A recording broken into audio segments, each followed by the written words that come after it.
Hello po mga kabokshot, welcome po muli sa panibagong episode natin programang My Vocation is Love. So nandito po tayo ngayon sa ating makakwentuhan sa araw na ito. Si sister po ay isa rin po sa mga maraming nagtatanong kung kumusta na. Yan. So marami kasing napuntahang assignment si sister. So makikilala po ninyo siya, maya-maya konti at hinihintay ko na po siya. Andito po siya ngayon sa aming Bishop of Yar Home Care. Kaya pumunta na po ako sa kanya. Tayo po natin siya.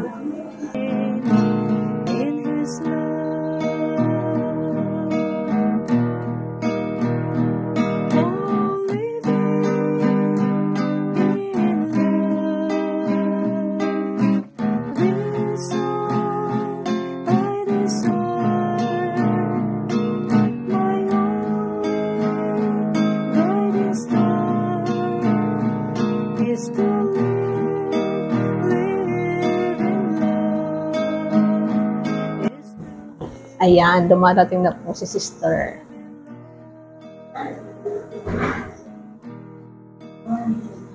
Hello po, sister. Dito po. Yan. Ang audience po natin ng ating pong mga taga-subaybay po sa ating programa.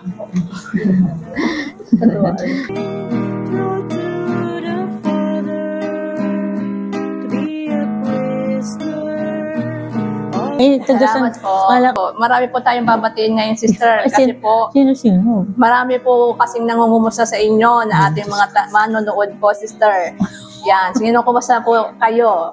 Yan. So, pero sister, bago po tayo magsimula, magpapakilala muna po kayo sa ating mga taga-subaybay. Yan. Magandang umaga po sa inyong lahat. Ito po ay si Sister Paula Verdaguer po yung aking middle initial. De Lara, taga sa Atimunan. Taga Atimunan po pala kayo, sister. Quezon yan. Opo. Kaya ako po ay matagal ay sa Marinduque. Kaya ako ay masaya. Ayan po. Ay, kumusta na lang po ng sa bawat isa sa inyong mga nakikinig. Nakikinig at nanonood po, sister. Ayan.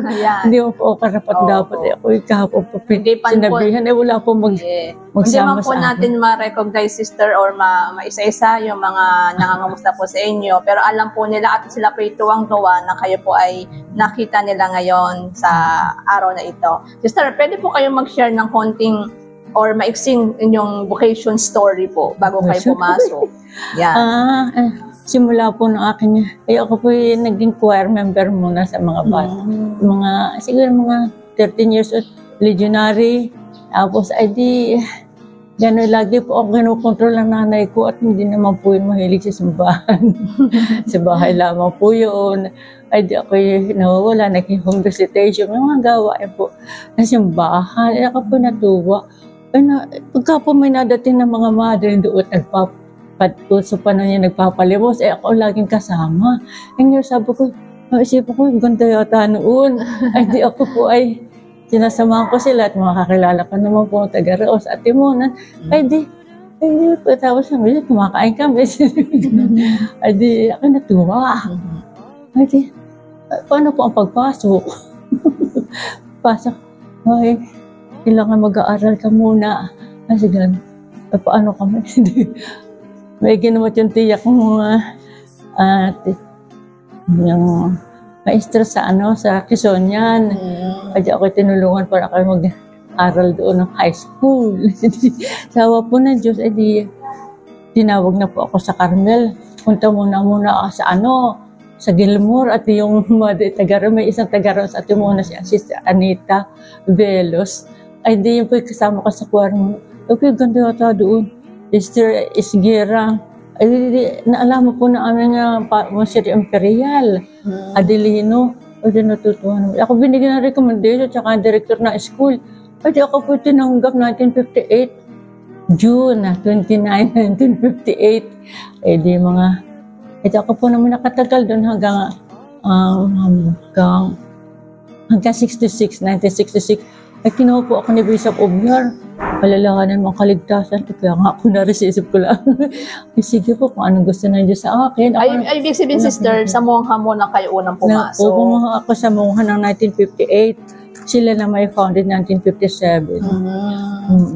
So, nakailang taon po kayo sa mongha? 8 na mahigit, pero magpapahinal ako, kasama sana ako, pero siyempre hindi yan ang gusto ng Diyos. Kinuha ko na nabisa, sige dito ka na sa akin.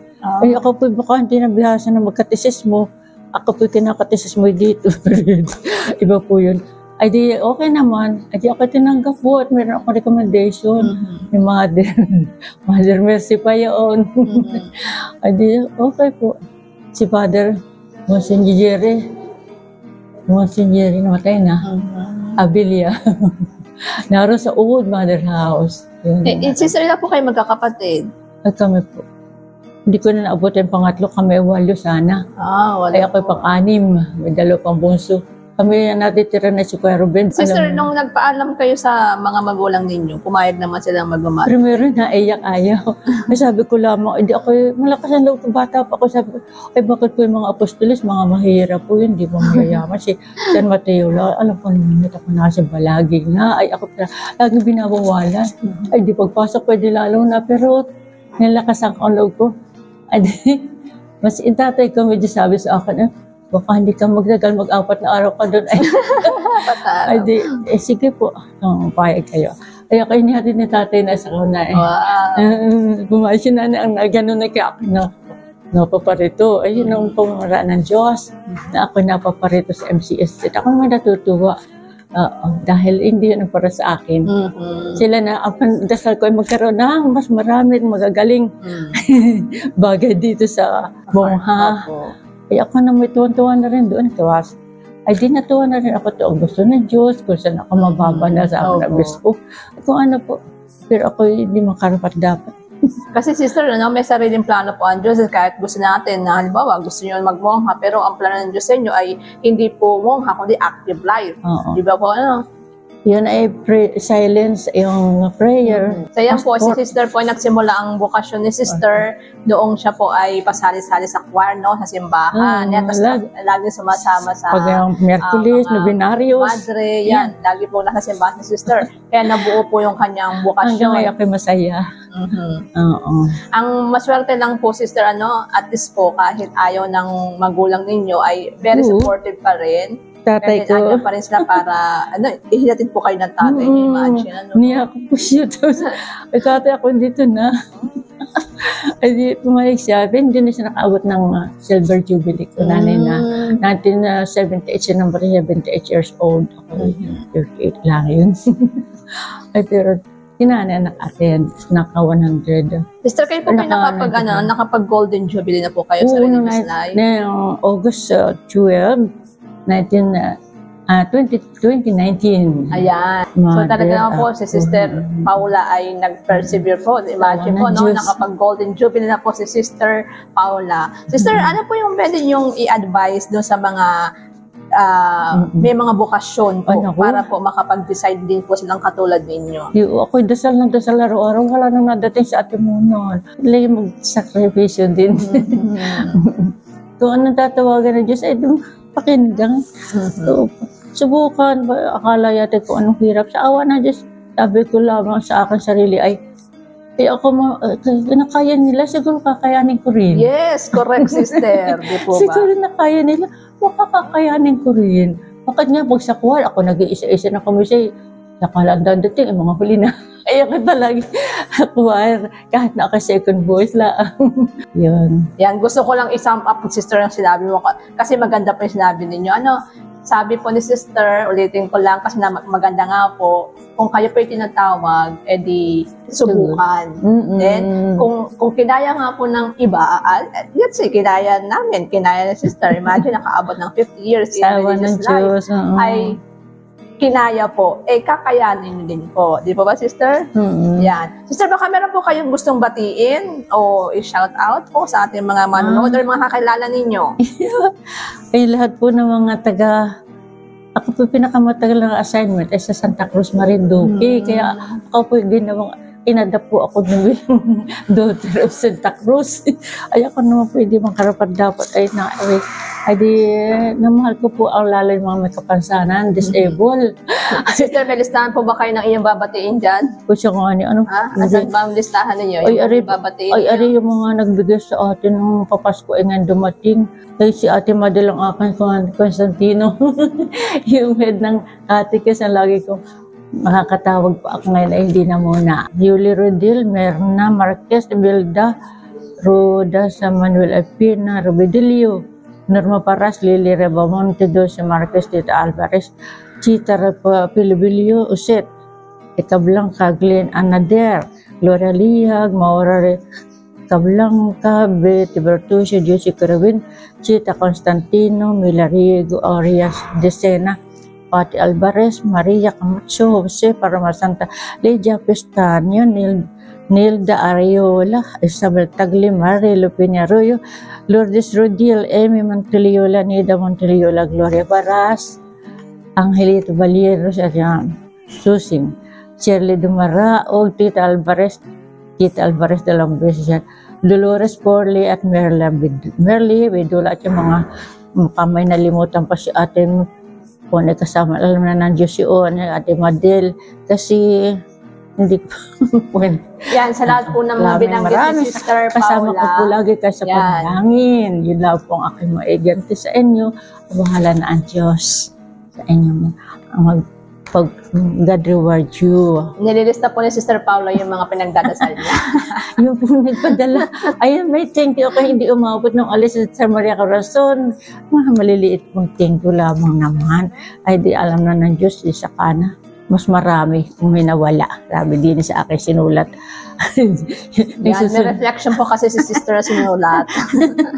Pero, kaya hindi dapat kita matakot. O kaya ay, madadown kita sa ating mga kabiguan. Oo, sapagkat mayroong plano ang Diyos na mas. Kaya ganito lang po ang buhay. Kita pag may simula, ay may katapusan. Ay ako malapit na kung magaganon. Ayun ay, yung simula, yun yung anak. Anong edad? Nasa gitna, 50. Pag 78, ako lampas, nasa 70. 84 na ako. 84 na ako kayo, Sister? Ngayon, June. Oh my God. Sa awa ng Diyos, oo. Ay siya, ay meron pang misyon. Malakas pa rin po, Sister, di po ba? Sa awa ng Diyos, lamang ito nga ako nakakalakad, ay di nakawalk, pagka may nakatingin. Bantay. Pag hindi ayaw akong pag-isayang pa, 1 year na. Opo. Hindi pina-opera. Ingat pa rin po. Hindi pina-opera dahil ako ay matanda na. Ay ayaw na mga dado. Iba pa sakit sa puso. Ganun.